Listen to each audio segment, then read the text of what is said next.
جانان راغلی دی رقیب رانشي چېرته کارغه مې په بلۍ کېنني جانان راغلی دی رقیب رانشي چېرته کارغه مې په بلۍ کېنني او نه زه مسوات ته لیونی به شمه په ما د حسن ښاپېرۍ کېنني او د یاد خپسه د نن بیا راغلی راشه چې دا مې په مرۍ کېنني او ستا په لیدو پسې لیواله ګرځي شپه شي تمامه خو سپوږمۍ کېنني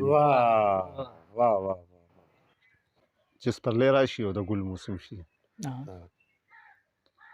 نو د سپرلي د پیغلتوب د سر نازکې غوټۍ به ټولول غواړي او یوه میل به جوړول غواړي د هغه ګل دپاره یو څو لفظونه به لیکل غواړي د خپل غزل دپاره د ارمان د ونې یخ سوري ته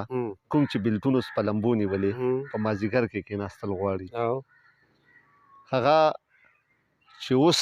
ما نه هېر کړی دی بې رحمه خزان هغه جانان به یادول غواړي خو دا به هله کېږي